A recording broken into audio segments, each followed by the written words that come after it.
Good afternoon. On behalf of the 175th Emancipation Commemoration Committee, I welcome you. This afternoon, we will share our mission and vision, and will share the framework we have developed to commemorate the freedom of the enslaved on July 3rd, 1848. This committee has worked diligently to develop a framework to deliver a cache filled with VI culture, history, and tradition.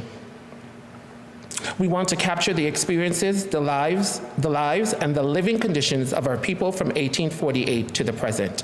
Today, we have completed that framework. We are ready to unveil and launch significant features that highlight milestones of our freedom journey. Our work can only be complete by sharing our vision and enlisting the support of our people. We come before you today purposefully on the heels of an overwhelmingly successful 2023 Ag Fair. Congratulations to the organizers and the supporters, clearly demonstrating that we are a comeback kind of people. It is in that same vein that we seek your ideas, knowledge, and expertise to fill in the details of our framework. The 1848 story and the history of our freedom journey belongs to all Virgin Islanders. Additionally, the 1848 story took place in Frederiksted, St. Croix, and we are intent on showcasing events and activities throughout the Virgin Islands for all of us to experience. Now, I bring to the podium our illustrious chairwoman, the Honorable Carol Ann Burke, to provide more details and share the plans of the 175th Emancipation Commemoration. Take care. Thank you, Mr. Ritter, for your gracious introduction. Good afternoon to all of you. What an awesome weekend at the fairgrounds, which marked the coming out not just for anxious fairgoers, but the 175th Emancipation Commemoration Committee, its initial participation in a public event. We were delighted to share in receiving fairgoers, who included young, inquisitive minds, those who were merely seeking information, and those who eagerly embraced the commemoration of our freedom.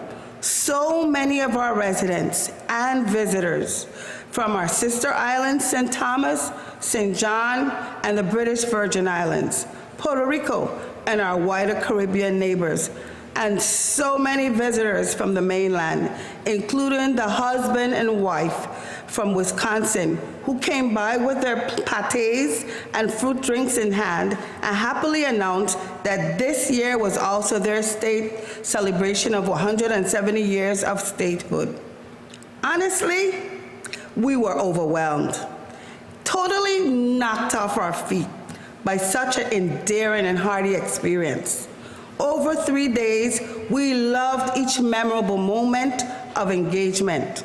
The humbling outpour of interest and gestures of kindness deeply touched us. Thanks to every attendee. I would be remiss if I did not thank the Fair Board, Commissioner Positive Nelson, and the Department of Agriculture and its dedicated workers for spearheading a well-organized comeback event. You guys are appreciated. As chairwoman of the 175th Emancipation Commemoration Committee, ECC, I am extremely grateful to Governor Albert Bryan for entrusting me with this leadership role. While this Emancipation Commemoration is very special, I have years of experience leading initiatives in the public and the private sectors. That knowledge and skill set will continue to guide me in this regard. Further, please understand that this leadership will be like all others, where I seek out information and guidance from every variety of sources and at every level. The engagement is ours. The commemoration belongs to the people. I am grateful to the other 8 members of the 175th ECC for their insightfulness and diligence, and for unleashing their creative minds and energies to ensure that the framework of this year's celebration of freedom will be unmatched. We all agree that this assignment is achievable, and we are determined to deliver every possibility based on the framework we've worked on for the past months. We are determined to build our vision and utilize the framework to organize events and activities and update and enhance specific historic landmarks.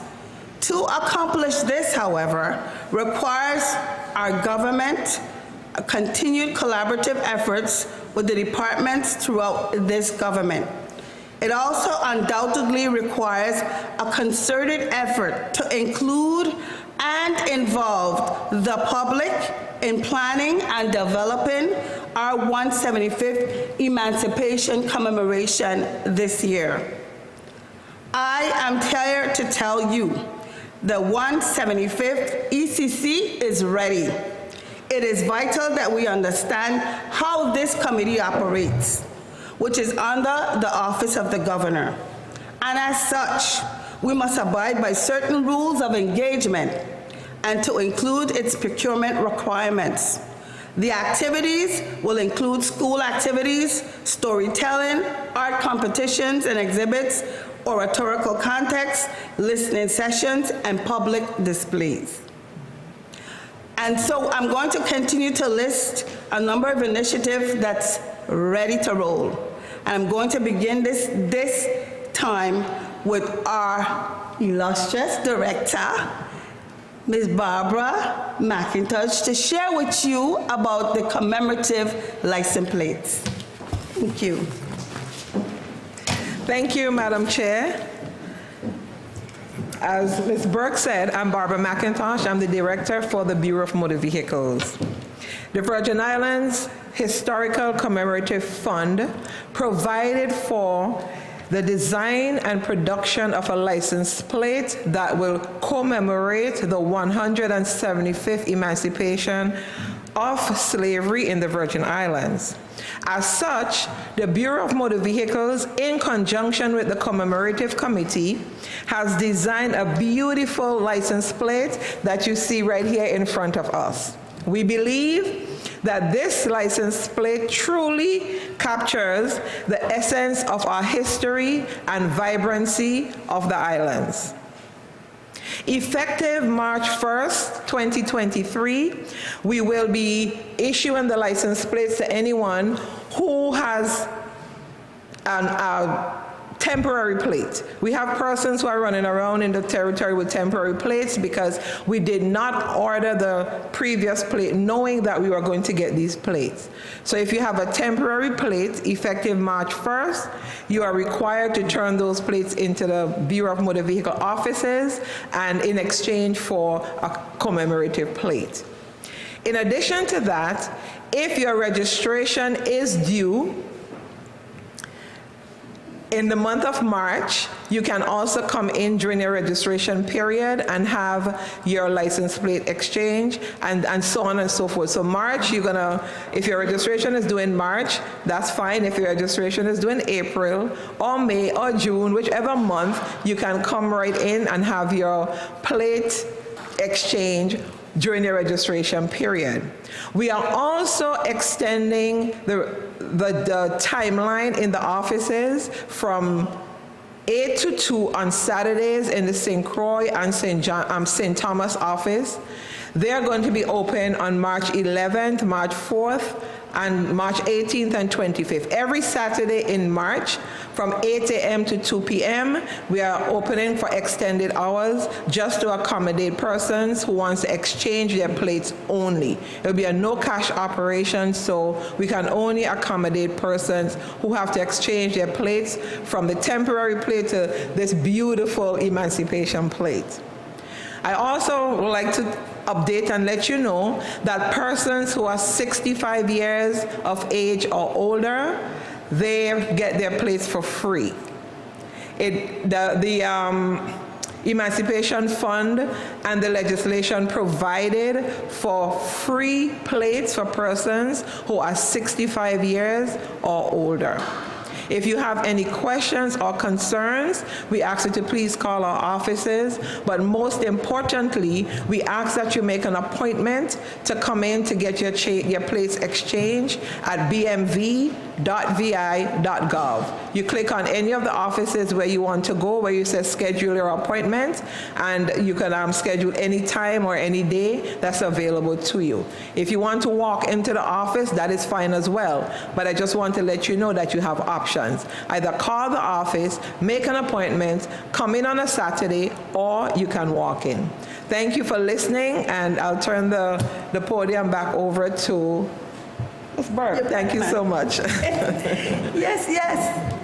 Thank you, Director McIntosh, and listen, this partnership, I mean, it's up and it's down, but we're indeed ready to roll out the license plates March 1st, 2023. And so now we're going to talk about another great initiative. The 175 Emancipation Commemorative Committee will be launching its website this week. This week. Honestly, we thought we would never get here, but we're here. We just have some kinks to work out, and it'll definitely be launched this week. I'm going to share with you some of the features of the website. First of all, we have a listing of the events that are going to take place throughout 2023. There'll be historical information dating back to 1848 to the present day. There's shareable news engine to stay up to date on the Emancipation Committee's activities and the 175th Emancipation updates. A portal for donations to contribute to preserving the history and the legacy of emancipation in the Virgin Islands has also been installed. To speak more specifically to that portal and to the other contributions that we expect to get is none other than our Secretary and our Chair of Corporate Sponsorship, Ms. Terry Helenies. Terry.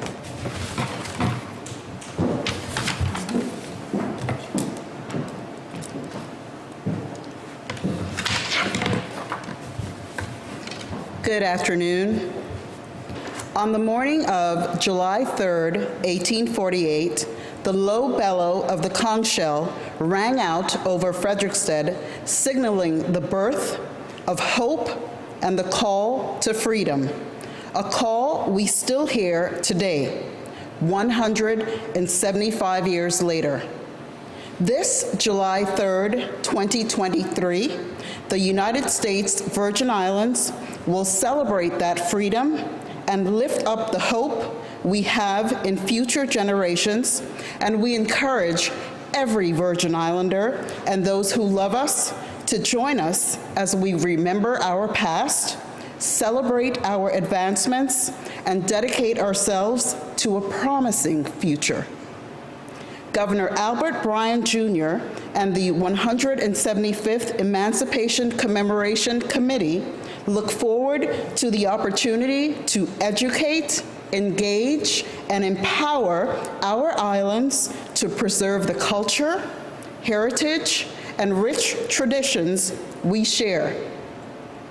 We believe that by highlighting the progress, struggles, sacrifices, and collected stories from our rich past, we can forge a path forward that will be a blueprint for future generations to come.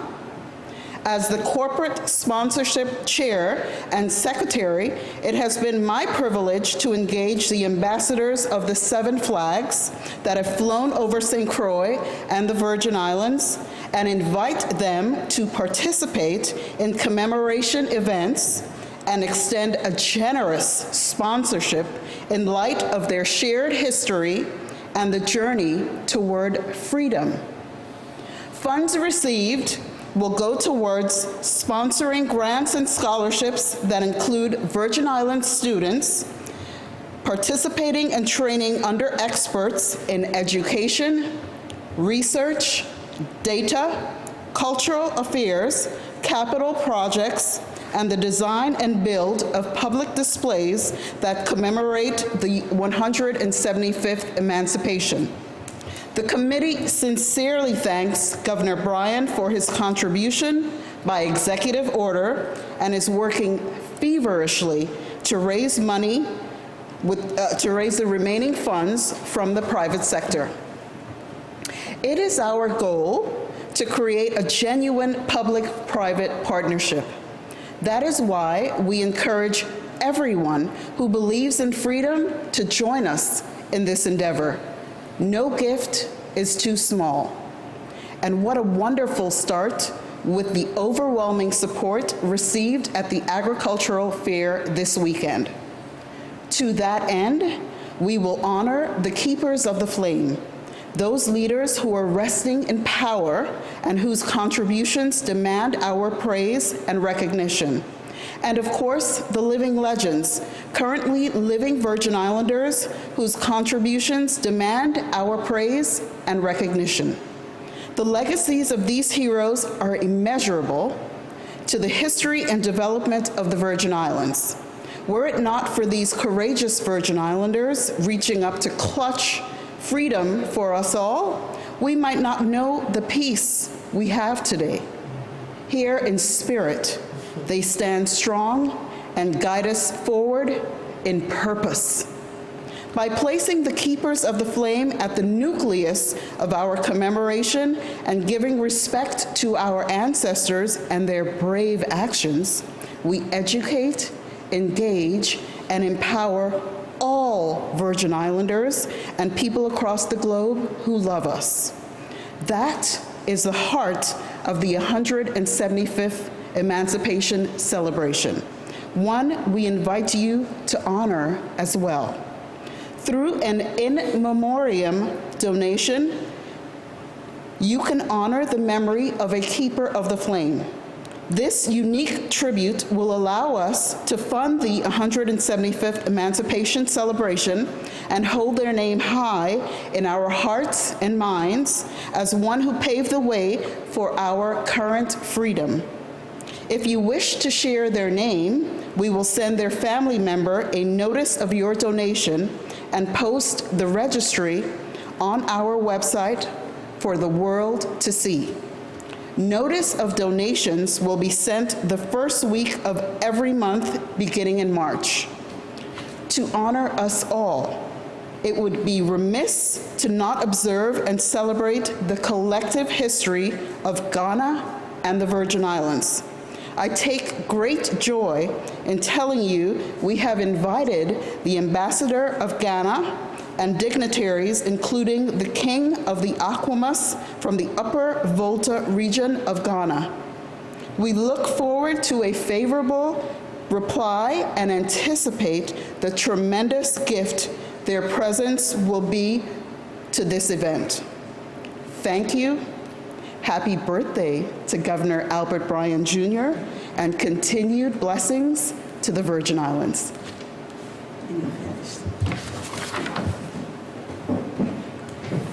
Yes, happy birthday, Governor Bryan. And finally, we have, as Ms. Helenis alluded, the Keepers of the Flame. And this is something that we really feel near and dear to because we have been working on the Keepers of the Flame from day one. From day one. It is such a task. It was a task because it's done. We've completed it. And I tell you, I feel good about it. As a chairperson, and I know my members as well, feel very good of the names that were finalists on our list. And just for context, let me just clarify that we took out General Bordeaux, Martin King, and Anna Hegard, who are all related, associated with the 1848 story in some way. And we know that General Bo was a leader amongst them. But we also removed the names of our other leaders, the former or past governors of these Virgin Islands, beginning with Governor Cyril E. King, Governor Alexander Farrelly, Governor Snyder, Governor Turnbull, and Governor Wang F. Louis. We didn't remove them as keepers of the flame because they are indeed that, but we removed them by designation and rose them above the others because by virtue of their roles that they played and due respect to them. So when we launch our website this week, you will see all 175 individuals who will be honored posthumously by this committee and by Governor Bryan. And the date for that reception will be upcoming in April. So stay tuned for that as well. And finally, I just want to give thanks to a couple of people that has been there for this committee in a real way. Chief of Staff Carl Knight. I can't begin to say enough about how much he has helped our committee. No request was too large for him. And it's a humbling experience to know how he never said no, really. To this very day, as much as some of the challenges that we still face, he is there not just to listen, but to show us perhaps another route to get our work accomplished. Thank you so much, Mr. Knight, as well as every single body in Government House. I cannot say enough about the generosity, the level of professionalism that we receive from the Government House staff. So we say thank you as well. And then I want to say thank you to Commissioner Bosede Bruce and her staff for assisting us in providing the accounts for us to operate from. And that's not operate in the true sense of the committee, but to be able to access funds to do the works and work out the plans that we have with regards to activities and events, as well as the landmarks. I also want to share with you our first 3 local corporate sponsors, because they got us, and we are so appreciative for that. VIA is powering the ECC. They provided an opportunity for us to be on the cover of the 2023 directory, and we dedicated that cover to none other than artist Elroy Simmons. We have an 8-page insert that they also allotted to us, and it's a combination of art and language to include from Elroy Simmons to Dr. Highfield to Shalana Brown, as well as Zara O'Reilly Bates. It is complete, and we can't wait to see it. I also want to share with you that when I went to our 2 rum companies, Kujan Rum, who has a history here, unmatched as well as Diageo, they both agreed to be prime sponsors of our celebration. As a matter of fact, they both will be producing a specialty rum just for the occasion. So we're good, we're excited. We ask you to join us, to partake, to call us, to email us at freedom@vi175.com. Come on board. This is you, Virgin Islands. So don't be afraid. Thank you so much for participating, for engaging us, and have a good day.